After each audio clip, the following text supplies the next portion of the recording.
Welcome to KM pharmacy world. तो कैसे हैं आप सभी लोग। मैं हूं मनोज। तो आज हम डिस्कस करने जा रहे हैं फार्मास्यूटिकल इंजीनियरिंग सब्जेक्ट का यूनिट 5। ये है वीडियो का पार्ट 3। आज हम डिस्कस करेंगे classification of material for plant construction. इस टॉपिक में से हमने कुछ टॉपिक पढ़ लिए, जैसे मटेरियल ऑफ कंस्ट्रक्शन के अंदर मेटल के अंदर ferrous, cast iron, steel carbon और स्टेनलेस स्टील। आज हम पढ़ेंगे नॉन फेरस के अंदर एल्युमिनियम और लेड को। इसको हम बहुत ही आसानी तरीके से समझने की कोशिश करेंगे। तो चलिए शुरू करते हैं। बात करते हैं हम नॉन फेरस मेटल की। नॉन फेरस मेटल के अंदर आता है एल्युमिनियम। एल्युमिनियम आपने बहुत जगह देखा होगा। एल्युमिनियम के दरवाजे, छत पे बहुत जगह एल्युमिनियम का यूज़ करते हैं, क्योंकि अगर एल्युमिनियम की इकोनॉमिकली अगर बात करें हम, तो ये काफ़ी चीप यानी सस्ता होता है। और दूसरी बात होता है कि ये लाइट इन वेट होता है, यानी काफ़ी हल्का होता है। It has sufficient mechanical strength. इसमें एक पर्याप्त मात्रा में स्ट्रेंथ रहती है। Easy in fabrication. इसको हम आसानी से किसी भी चीज़ को बना सकते हैं। Maintenance and cleaning is easily. इसका हम आसानी से क्लीनिंग और मेंटेनेंस कर सकते हैं। बात करते हैं इसके एडवांटेज की। तो एडवांटेज है ये कोरोजन रेजिस्टेंस होता है, पहला इसका एडवांटेज। दूसरा है ये हाई रेजिस्टेंस होता है, किस पर, आपके एटमॉस्फेरिक कंडीशन पर ये हाई रेजिस्टेंस होता है। दूसरा सॉल्ट वाटर में हाई रेजिस्टेंस होता है इसका। कंसनट्रेटेड नाइट्रिक एसिड अगर हुआ तो वहाँ पर भी हाई रेजिस्टेंस होता है। एसिटिक एसिड पे भी हाई रेजिस्टेंस होता है। इंडस्ट्रियल फ्यूम्स के लिए भी क्या होता है, ये हाई रेजिस्टेंस होता है, इसलिए हम इंडस्ट्री में इसका यूज़ करते हैं। बात करते हैं इसके थर्मल कंडक्टिविटी की। तो इसका जो थर्मल कंडक्टिविटी होता है वो 60% होता है आपके प्योर कॉपर के कंपैरिजन में, क्योंकि प्योर कॉपर की जो थर्मल कंडक्टिविटी होती है वो काफ़ी अच्छी होती है। तो इसका 60% होता है आपका aluminium. But above 150 degree Celsius temperature mechanical strength decrease and shape change. यहाँ पर क्या है, अगर हम 150 डिग्री सेल्सियस के टेम्परेचर से अगर बढ़ाते हैं तो उस टाइम जो एल्युमिनियम की थर्मल कंडक्टिविटी है, उसकी जो मैकेनिकल स्ट्रेंथ है वो क्या हो जाती है, डिक्रीज़ हो जाती है, उसका शेप चेंज हो जाता है। तो बात करते हैं हम डिसएडवांटेज की एल्युमिनियम के। Not used with strong caustic solution. हम कास्टिक सॉल्यूशन के साथ इसका यूज़ नहीं कर सकते हैं। बात करते हैं इसके यूजेस की। It is used for manufacturing of container tanks, rail tanks and barrels, door. इसका हम यूज़ ज़्यादातर करते हैं कंटेनर्स टैंक बनाने के लिए, रेल टैंक्स, बैरल और डोर बनाने के लिए। इफ़ सुपर ग्रेड, अगर हम इसका अच्छी मात्रा लेते हैं, अच्छा सुपर ग्रेड लेते हैं एल्युमिनियम का, तो उसका यूज़ हम फार्मास्यूटिकल इंडस्ट्री में करते हैं। क्या यूज़ करते हैं, यूज़ करते हैं हम फार्मास्यूटिकल इंडस्ट्री में हीट ट्रांसफ़र इक्विपमेंट्स बनाने के लिए। और यूज़ करते हैं इसका मीट स्टोरेज कंटेनर्स के लिए, क्योंकि जहाँ जो मीट वाली फैक्ट्री होती है उसमें मीट को स्टोर करने के लिए हम इसका यूज़ करते हैं। बात करते हैं हम, नेक्स्ट है लेड। तो लेड जो है, lead is used for collapsible tube. Lead का हम यूज़ किस में करते हैं, कोलैप्सिबल ट्यूब के लिए। जो कुछ इस तरीके की ट्यूब्स होती हैं, इस पर हम इसका यूज़ करते हैं। ये आपने देखा होगा, पेंट, कोई क्रीम इसमें स्टोर रहती है। And used for non food products. और हम इसका यूज़ करते हैं नॉन फूड प्रोडक्ट्स के लिए, जैसे adhesive, ink, paint and lubricant.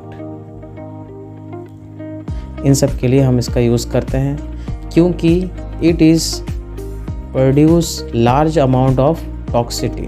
ये बहुत ही ज़्यादा अमाउंट में क्या करता है, टॉक्सिटी प्रोड्यूस करता है। इसलिए हम इसका यूज़ करते हैं नॉन फूड मटेरियल में, जिसकी वजह से क्या होता है कि ब्रेन में कुछ प्रॉब्लम आ सकती है और इसमें किडनी में सीवियर डैमेज हो सकता है। So it cause severe damage to brain and kidneys. So less percentage used of lead in pharmaceutical industry. बात करते हैं इकोनॉमिकली इसकी, लेड की। तो ये लो कॉस्ट होता है इसका। कोरोजन रेजिस्टेंस होता है, लो मटेरियल मेल्टिंग पॉइंट होती है इसकी। लेड अलॉयस एंड मॉडिफिकेशन, तो लेड के कुछ हम मिश्र धातु उसके मॉडिफिकेशन देखते हैं कि उसमें क्या क्या चीज़ हम मिलाने पे क्या क्या होगा। जैसे हम अगर उसमें सिल्वर और कॉपर को मिलाते हैं तो ये क्या करेगा, उसका इम्प्रूव कर देगा कोरोजन रेजिस्टेंस, अगर लेड में हम ये मिलाएं। दूसरा, अगर हम इसमें एंटीमनी और टिन एंड आर्सेनिक इन तीनों को अगर मिलाते हैं तो ये क्या कर देगा, लेड को इंक्रीज़ कर देगा, उसका हार्डनेस, उसको सख्त बना देगा। तो अब बात करते हैं नेक्स्ट नॉन मेटल्स के अंदर ऑर्गेनिक की। तो ऑर्गेनिक के अंदर हम पढ़ेंगे आज रबड़ और प्लास्टिक को। सबसे पहले बात करते हैं नॉन मेटल की। Mainly two materials are widely used in plant construction. तो प्लांट कंस्ट्रक्शन में ज़्यादातर हम दो मटेरियल का यूज़ करते हैं सबसे ज़्यादा। पहला है रबड़ और दूसरा है प्लास्टिक। तो सबसे पहले हम बात करते हैं रबड़ की। रबड़ इज़ यूज्ड लाइनिंग मटेरियल। तो रबड़ का हम यूज़ किस में करते हैं, लाइनिंग मटेरियल में, क्योंकि लाइनिंग मटेरियल से मतलब ये है कि जैसे कुछ भी इक्विपमेंट से हुए कहाँ जहाँ पर हमें क्या होता है रबड़ की से उसको पूरा भरना होता है उस चीज़ को पकड़ने के लिए, या कहीं पर अगर इलेक्ट्रिसिटी पास हो रही है, जैसे इलेक्ट्रिक से हम कुछ काम कर रहे हैं तो वहाँ पर ऐसे इक्विपमेंट्स का यूज़ करते हैं जहाँ पर इलेक्ट्रिक करंट पास ना हो, तो उसको भी हम रबड़ से कवर करते हैं। And use for construction of plant and to make up cap of vial. यहाँ पर क्या हो रहा है, जो वाइल की जो कैप बनती है उसके लिए, उसको बनाने के लिए भी हम रबड़ का यूज़ करते हैं। ये वाइल हो गई, इसके ऊपर की जो कैप है ये रबड़ की बनी होती है। बोथ नेचुरल एंड सिंथेटिक रबड़ आर यूज्ड। हम दो प्रकार के रबड़ का यूज़ करते हैं, एक है नेचुरल रबड़ और दूसरा है सिंथेटिक रबड़। दोनों को समझते हैं। सबसे पहले बात करते हैं नेचुरल रबड़ की। रबड़ इज़ नेचुरली अकरिंग पॉलीमर। जो नेचुरल रबड़ होता है ये क्या होता है, पॉलीमर्स होता है। ऑब्टेन्ड फ्रॉम लेटेक्स फ्रॉम रबड़ प्लांट्स। यहाँ पर क्या कह रहा है, ये रबड़ प्लांट के लेटेक्स पार्ट से हमें मिलता है, लेटेक्स फॉर्म से मिलता है। ये है हमारा रबड़ प्लांट का लेटेक्स, इसमें हम इकट्ठा करते हैं। कॉमन एग्जांपल अगर देखें तो इलास्टोमर को देख सकते हैं हम, क्योंकि elastomer is easily stretched and regain its original forms या शेप कहें हम। यहाँ पर क्या है, इलास्टोमर को हम अगर स्ट्रेच करें तो वो आसानी से स्ट्रेच हो जाता है, खिंच जाता है और फिर से रिगेन हो जाता है अपने ओरिजिनल शेप में। इसके अंदर आते हैं सॉफ्ट रबड़। It is also obtain bye naturally polymers of monomeric isoprene soft रबड़ कॉल्ड। यहाँ पर कह रहा है इसे भी हम प्राप्त करते हैं नेचुरली पॉलीमर्स से होता है। ये पॉलीमर्स होता है मोनोमेरिक आइसोप्रीन का, जिसे ही हम कहते हैं सॉफ्ट रबड़। Resistance to dilute mineral acid. यहाँ पर क्या कह रहा है, ये डाइल्यूट मिनरल एसिड और डाइल्यूट एल्कलाई एंड सॉल्ट, इन सब से क्या कर रहा है, रेजिस्टेंस करता है। बात करें इसके प्रॉपर्टी की तो इसकी प्रॉपर्टी रिड्यूस हो जाती है by oxidising media, oil and organic solvent. इन सब में इसकी प्रॉपर्टी क्या हो जाती है, रिड्यूस हो जाती है। बात करते हैं हम सॉफ्टवेयर के यूजेस की। तो इसका यूज़ किया जाता है lining materials for plant construction में। तो जैसे कि मैंने ऊपर बताया था, प्लांट कंस्ट्रक्शन में कुछ इक्विपमेंट्स या कुछ भी चीज़ों में लाइनिंग करनी होती है रबड़ से, उसको पकड़ने के लिए या कुछ काम करने के लिए, तो इसमें हम यूज़ करते हैं। अब नेक्स्ट बात करते हैं हम हार्ड रबड़ की। हार्ड रबड़ को प्रिपेयर किया जाता है सॉफ्ट रबड़ के द्वारा। व्हेन सॉफ्ट रबड़ मिक्स्ड विथ सल्फ़र 25% या उससे ज़्यादा। यहाँ पर क्या है, जब हम सॉफ्ट रबड़ को मिक्स करते हैं सल्फ़र के साथ, सल्फ़र की जो मात्रा होती है वो 25% या उससे ज़्यादा हो सकती है। Warmed and set into given shape after cooling it retain its form called hard रबड़। यहाँ पर क्या कह रहा है, फिर इसको क्या किया जाता है, गर्म किया जाता है और उसे एक आकार दिया जाता है कूलिंग के बाद, ठंडा होने के बाद। फिर क्या होता है, इसी को हम कहते हैं हार्ड रबड़। वैल्कुलाइजेशन एक प्रोसेस होती है जिसमें क्या, इसके माध्यम से ही हम क्या करते हैं, सॉफ्ट रबड़ और सल्फ़र को मिक्स करके फॉर्मेशन करते हैं हार्ड रबड़ का वल्कनाइजेशन प्रोसेस के माध्यम से।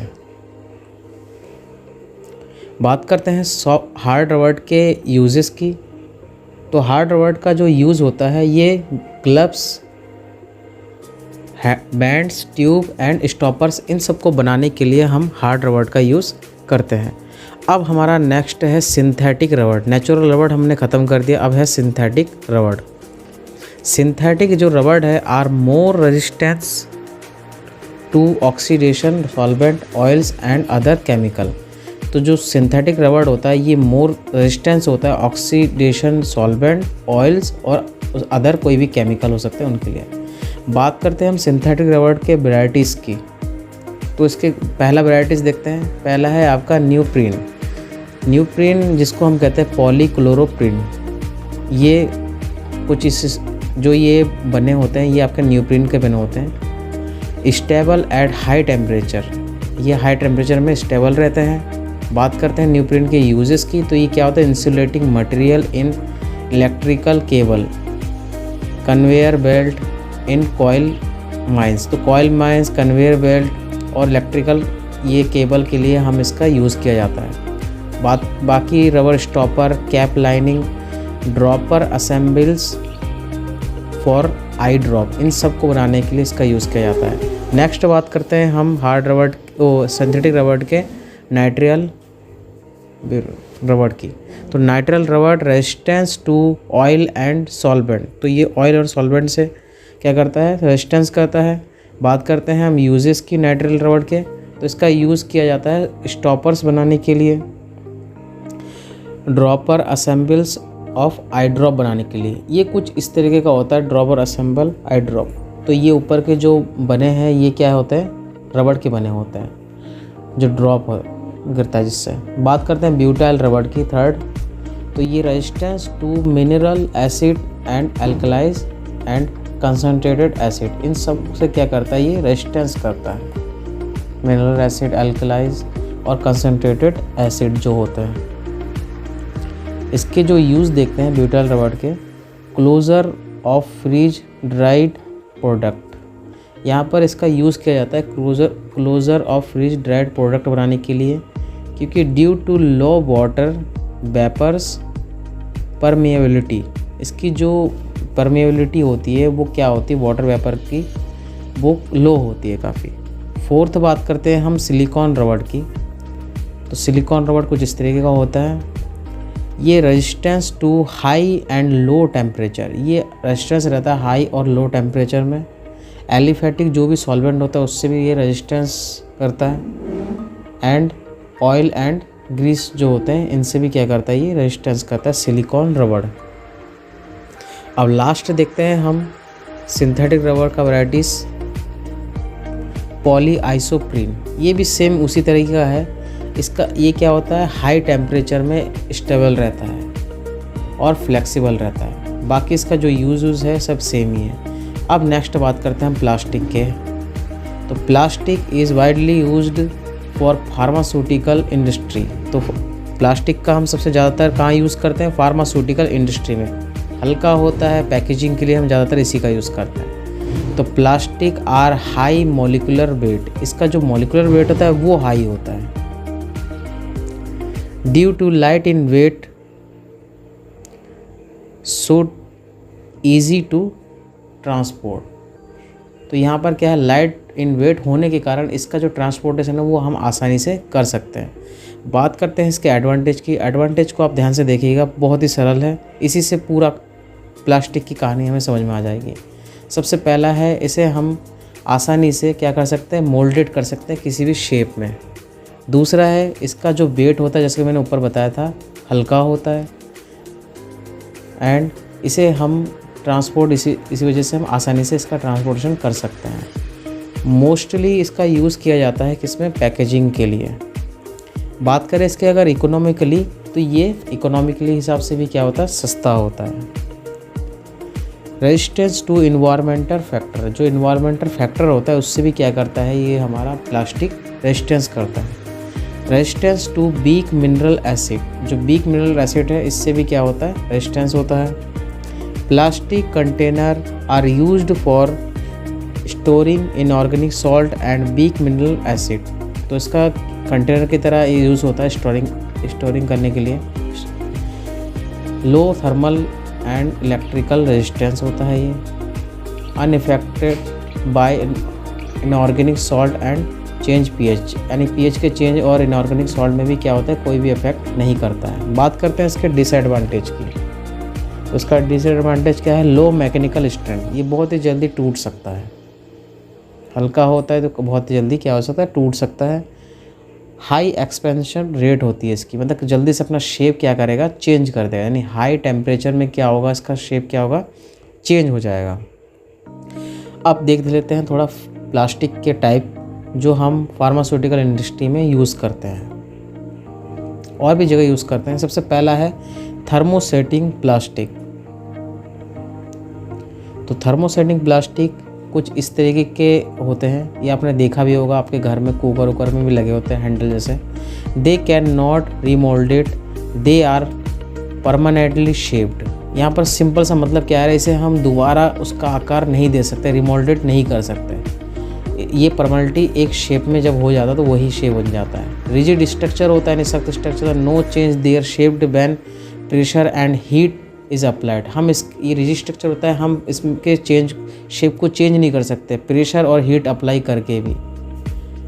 बात करते हैं इसका पहला जो है इपॉक्सी रेजिन। इसका जो यूज़ किया जाता है इलेक्ट्रिकल इंसुलेटर के लिए यूज़ किया जाता है और केमिकल वॉल के लिए हम इसका यूज़ करते हैं। बात करते हैं दूसरा पॉलीस्टर रेजिन। तो इसका जो ये क्या होता है, स्टिफ और हार्ड होता है। इसका यूज़ करते हैं हम सेम जैसे हम पहले ऊपर इंसुलेटर इन सब के लिए यूज़ करते थे। एंड देखते हैं हम अब सेकेंड थर्मोप्लास्टिक की। तो थर्मोप्लास्टिक पहला था थर्मोसेटिंग प्लास्टिक, ये है थर्मोप्लास्टिक। नॉर्मली प्लास्टिक होता है, दे कैन रिमोल्डेड, इसे हम रिमोल्डेड कर सकते हैं, लेकिन थर्मोसेटिंग प्लास्टिक को हम रिमोल्डेड नहीं कर सकते थे। It is form by heat and pressure, got soft but regain their original shape after cooling. यहाँ पर कह रहा है हम इसमें हीट और प्रेशर को अप्लाई करके इसे सॉफ्ट कर सकते हैं, और ये कूलिंग के बाद क्या हो जाता है, अपने ओरिजिनल शेप में रीगेन हो जाता है। बात करते हैं कुछ थर्मोप्लास्टिक मटेरियल की। तो सबसे पहला है हमारा पॉलीइथाइलिन। पॉलीइथाइलिन का यूज़ हम करते हैं केबल, बकेट्स, पाइप, इन सब को बनाने के लिए। दूसरा है पॉलीप्रोपाइलिन। इसका जो यूज़ किया जाता है वो मिल्क कंटेनर के लिए यूज़ किया जाता है और रोप्स के लिए यूज़ किया जाता है। एंड थर्ड देखते हैं पॉलीविनाइल क्लोराइड। इसका जो यूज़ होता है ग्लव्स बनाने के लिए, वाटर प्रूफ गारमेंट्स जो होते हैं, जो वाटर प्रूफ कपड़े होते हैं, उनको बनाने के लिए इसका यूज़ किया जाता है। एंड लास्ट है टेफ्लॉन। टेफ्लॉन का यूज़ गैस्केट, प्लास्टिक कोटिंग इन इक्विपमेंट्स, इन तीनों को बनाने के लिए इसका यूज़ किया जाता है।